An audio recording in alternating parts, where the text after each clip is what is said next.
Hello everyone. In previous class we discussed definition of computer. What do you mean by data? What do you mean by information? What do you mean by hardware and software? These are the things which we discussed in previous class.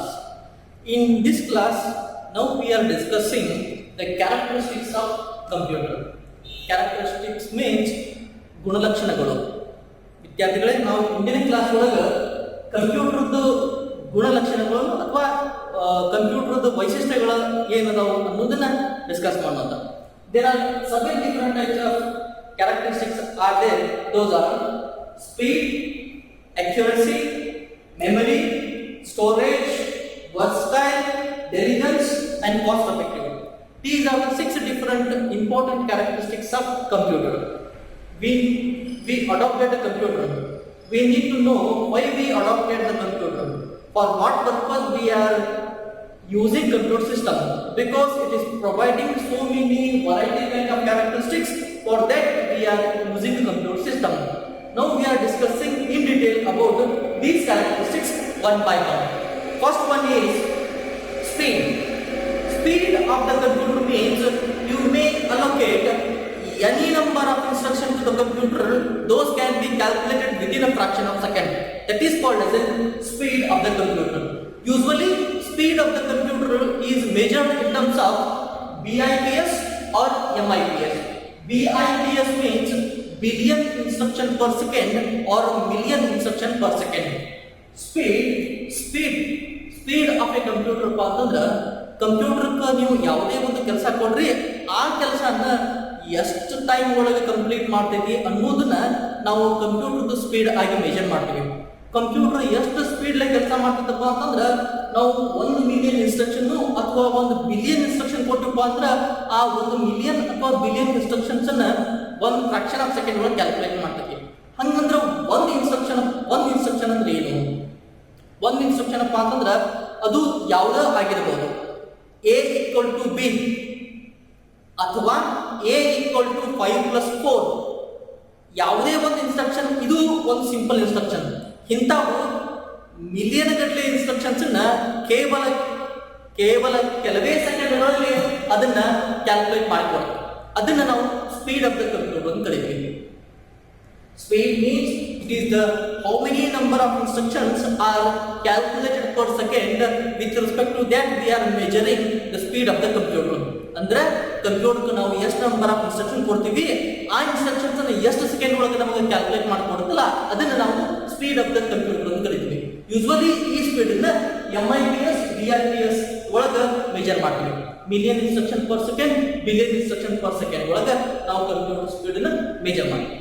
ಎರಡನೇದು accuracy. Accuracy means whatever the task which you are assigning for the computer, those the tasks are going to be generated with 100% accurate result. Computer does not make any mistake. That is called as an accuracy of the computer.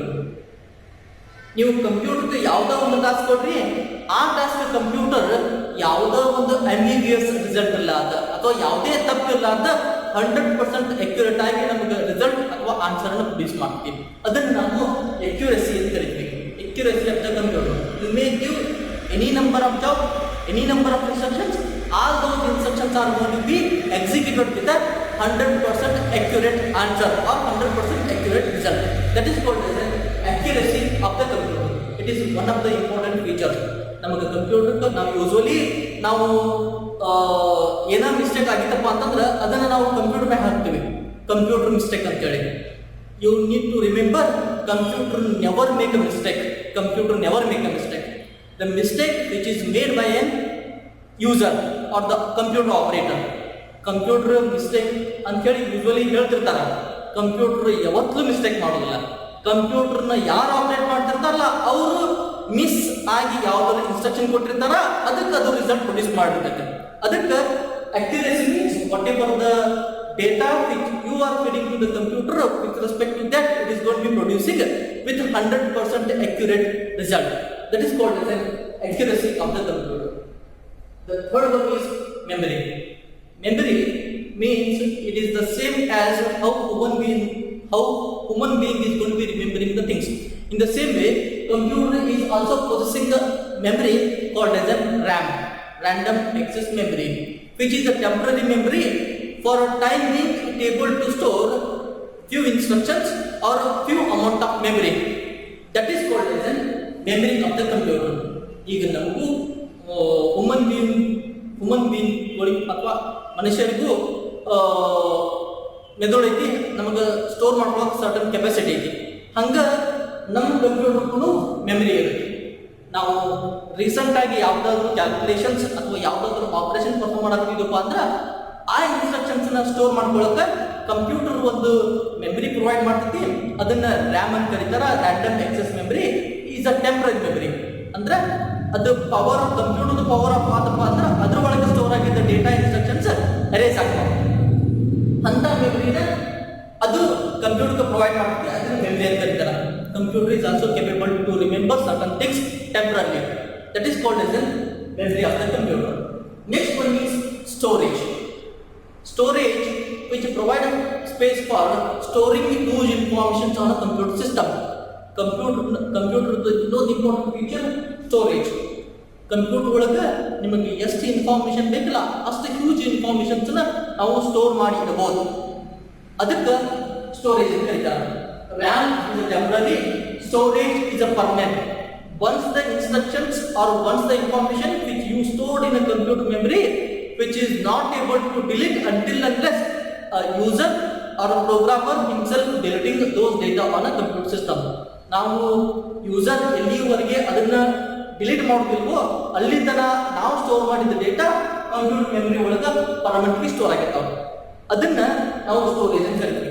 Usually storage or secondary storage devices. Hard disk ಇರ್ಬೋದು, pen drive ಇರ್ಬೋದು, memory card ಇರ್ಬೋದು, ಇವೆಲ್ಲ storage devices.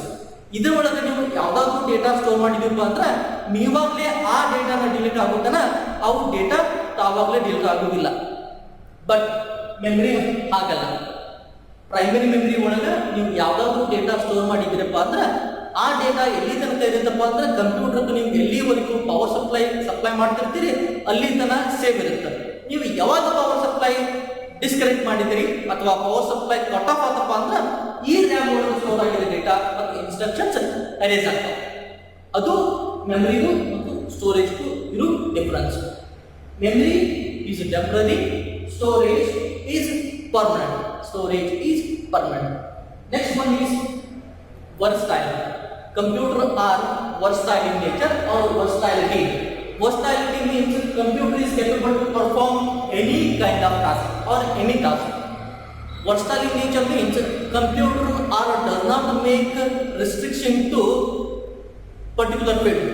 Computer are able to use by variety kind of people. That is called as a versatile nature of computer system. ಕಂಪ್ಯೂಟರ್ನ ತಮ್ಮಷ್ಟಕ್ಕೆ ತಾವು ಯಾವುದೋ ಒಂದು limited ಫೀಲ್ಡಿಗೆ restriction ಮಾಡ್ಕೊಂಡಿಲ್ಲ. ಕಂಪ್ಯೂಟರ್ನ ಯಾರು ಬೇಕಾದರೂ ಯೂಸ್ ಮಾಡ್ಬೋದು. ಈಗ ಫಾರ್ಮರ್ ಬೇಕಾದರೂ ಯೂಸ್ ಮಾಡ್ಬೋದು, ಎಂಜಿನಿಯರ್ ಬೇಕಾದ್ರೆ ಕಂಪ್ಯೂಟರ್ ಯೂಸ್ ಮಾಡ್ಕೋಬೋದು, ಡಾಕ್ಟರ್ ಬೇಕಾದ್ರೆ ಕಂಪ್ಯೂಟರ್ ಯೂಸ್ ಮಾಡ್ಕೋಬೋದು, ಸ್ಟೂಡೆಂಟ್ಸ್ ಬೇಕಾದರೂ ಕಂಪ್ಯೂಟರ್ನ ಯೂಸ್ ಮಾಡ್ಕೋತಾರೆ. ಅದಕ್ಕೆ ಅದನ್ನ ವರ್ಸ್ಟೈಲ್ ಇನ್ ನೇಚರ್ ಅಂತ ಕರೀತಾರೆ. ಕಂಪ್ಯೂಟರ್ ಯಾರು ಬೇಕಾದರೂ ಅವ್ರಿಗೆ ಹೆಂಗೆ ಬೇಕು ತಮ್ಮ ಅನುಕೂಲಕ್ಕೆ ತಕ್ಕಂತ ಕಂಪ್ಯೂಟರ್ ಯೂಸ್ ಮಾಡ್ಕೊಳಕ್ಕೆ ಅಲೋ ಮಾಡ್ತಾರೆ. ಅದನ್ನ ವರ್ಸ್ಟೈಲ್ ನೇಚರ್ ಆಫ್ ಕಂಪ್ಯೂಟರ್ ಅಂತ ಕರೀತಾರೆ. Means computer does not make any restrictions. Computer is able to perform any task. Computer ಕಡೆಯಿಂದ ಕಂಪ್ಯೂಟರ್ನ ಏನ್ ಮಾಡ್ಬೋದು, ಸಾಫ್ಟ್ವೇರ್ ಬರೀಬೋದು, ಏನು ಬೇಕಾದ್ ಮಾಡ್ಬೋದು. ಅದನ್ನ ತನ್ನಷ್ಟಕ್ಕೆ ತಾನ ಒಂದೇ ಪರ್ಟಿಕ್ಯುಲರ್ ಟಾಸ್ಕಿಗೆ ರಿಸ್ಟ್ರಿಕ್ಷನ್ ಮಾಡ್ಕೊಂಡಿಲ್ಲ. ಅದಕ್ಕೆ ಅದನ್ನ ವರ್ಸ್ಟೈಲ್ ನೇಚರ್ ಅಂತ ಕರೀತಾರೆ. Versatile nature. Next one is diligence. Diligence means computer never get tired of concentration or computer never get tired. You may assign thousands of tasks or millions of tasks to the computer. All those tasks are completed with the same speed and same intensity. That is called as diligence. Diligence means it does not suffer from tiredness. Now, human being ನಮಗೆ ಒಂದು ಕೆಲಸದ duration ಅಥವಾ time limit ಇರುತ್ತೆ. ನಾವು first ಯಾವುದೋ ಒಂದು task first start ಮಾಡಿದಾಗ ಅದರದ್ದು ಸ್ಪೀಡ್ ಹೆಚ್ಚಿಗಿರುತ್ತೆ. ಹಂಗೆ ಟೈಮ್ ಡ್ಯೂರೇಷನ್ ಹೆಂಗೆ ಹೋದಂಗೆ ಅದರದ್ದು ಎಫಿಷಿಯನ್ಸಿ ಡಿಕ್ರೀಸ್ ಆಗ್ಕೊಂತ ಹೋಗುತ್ತೆ. ಬಟ್ ಕಂಪ್ಯೂಟರ್ ಹಂಗಲ್ಲ. ಕಂಪ್ಯೂಟರ್ ಡೆಲಿಗೆನ್ಸಿ ಅಂತಂದ್ರೆ ನೀವು ಯಾವುದೋ ಟಾಸ್ಕ್ ಕೊಡ್ರಿ, ಎಷ್ಟೋ ಟಾಸ್ಕ್ ಕೊಡ್ರಿ, ಆ ಟಾಸ್ಕನ್ನ ಕಂಪ್ಯೂಟರ್ದು ಏನು ಕೆಪಾಸಿಟಿ ಐತಿ ಆ ಕೆಪಾಸಿಟಿಗೆ ಸೇಮ್ ಇಂಟೆನ್ಸಿಟಿಗೆ ಅದು ಎಕ್ಸಿಕ್ಯೂಟ್ ಮಾಡ್ತದೆ. Same speed same intensity execute ಮಾಡ್ತದೆ. ಅದನ್ನ ಡೆಲಿಗೆನ್ಸಿ ಅಂತ ಹೇಳ್ತಾರೆ. Diligence. Next one is seventh one, cost effective. Cost effective which reduces amount of paper work and human effort. ಹಂಗಂದ್ರೆ ನಮಗೆ ಒಂದು ಅಮೌಂಟ್ ಆಫ್ ಪೇಪರ್ ವರ್ಕ್ ಅಂದ್ರೆ ನೀವು ಯಾವುದೇ ಡಾಕ್ಯುಮೆಂಟೇಶನ್ ಮೇಂಟೈನ್ ಮಾಡಬೇಕಪ್ಪ ಅಂತಂದ್ರೆ ನಾವು ಕಂಪಲ್ಸರಿ ಪೇಪರ್ ಒಳಗೆ ಮೂವ್ ಮಾಡ್ತಿರ್ತೀವಿ ಅಥವಾ ಪೇಪರ್ ಒಳಗೆ ಬರೆದು ಕಳಿಸ್ಬೇಕಾಗಿರುತ್ತೆ. ಬಟ್ ನೀವು ಕಂಪ್ಯೂಟರ್ ಯೂಸ್ ಮಾಡ್ಕೊಂಡಿವಪ್ಪ ಅಂದ್ರೆ ಅದು ಕಾಸ್ಟ್ ಎಫೆಕ್ಟಿವ್ ನೇಚರ್ ಒಳಗೆ ನಮ್ಗೆ ಇಂಪ್ಲಿಮೆಂಟೇಷನ್ ಮಾಡಕ್ಕೆ ಅಲೋ ಮಾಡ್ತೀವಿ. ನೀವು ಯಾವುದೇ ಅಥೆಂಟಿಕ್ ಲೆಟರ್ ಕಳಿಸ್ಬೇಕಪ್ಪ ಅಂದ್ರೆ ನೀವು ಮೇಲೆ ಬರೆದು ಸಾಕು, ಅದನ್ನ ಅಥೆಂಟಿಕ್ ಡಾಕ್ಯುಮೆಂಟ್ ಆಗಿ ಕನ್ಸಿಡರ್ ಮಾಡ್ತಾರ. ಬಟ್ ನಾವು ನಾರ್ಮಲ್ ಲೈಫ್ ಒಳಗೆ ಅಥವಾ normal day to day life ಒಳಗೆ ನಾವು ಯಾವುದೋ ಅಥೆಂಟಿಕ್ ಡಾಕ್ಯುಮೆಂಟೇಶನ್ ಮಾಡ್ಬೇಕಪ್ಪ ಅಂದ್ರೆ ಯೂಸ್ವಲಿ ಲೆಟರ್ ಬರೀತೀವಿ, ಅದನ್ನ ಡಾಕ್ಯುಮೆಂಟೇಶನ್ ಮಾಡಿ ಸೆಂಡ್ ಮಾಡ್ತೀವಿ. ಬಟ್ ನಮಗೆ ಕಂಪ್ಯೂಟರ್ ಏನು ಮಾಡ್ತೈತಿ, ಅದನ್ನ ವಿತೌಟ್ ಯೂಸಿಂಗ್ ಪೇಪರ್ ನಮಗೆ ಕೆಲಸ ಕಡಿಮೆ ಮಾಡ್ತೈತಿ. ಅದಕ್ಕೆ reduces amount of paper work ಅಂತ ಕರೀತಾರೆ. At the same time it is got be reducing human effort. It is got be reducing human effort means ನಾವು ಯಾವುದಾದ್ರೂ ಒಂದು ಟಾಸ್ಕನ್ನ 4 ಎಂಪ್ಲಾಯಿಗೆ ಡಿಸ್ಟ್ರಿಬ್ಯೂಟ್ ಮಾಡಿದಪ್ಪ ಅಂದ್ರೆ ಸೇಮ್ ಟಾಸ್ಕನ್ನ ನಾವು ಒಂದೇ ಕಂಪ್ಯೂಟರ್ಲಿಂದ ಮಾಡಿಸ್ಬೋದು. ಒಂದೇ ಕಂಪ್ಯೂಟರ್ಲಿಂದ 4 ಮಂದಿ ಮಾಡೋ ಕೆಲಸನ ಒಬ್ಬರ ಮಾಡೋಕ್ಕೆ ಸಾಧ್ಯ ಇದೆ. ಅದನ್ನ ನಾವು ರೆಡ್ಯೂಸಿಂಗ್ ಹ್ಯೂಮನ್ ಎಫರ್ಟ್ ಅಂತ ಕರೀತಾರೆ. That is called as cost effective. Instead of I am having number of employee, by installing single system I am able to perform all those different kinds of jobs. That is called as a cost effective. Okay, today we will stop here. In next class we are going to discuss block diagram of computer.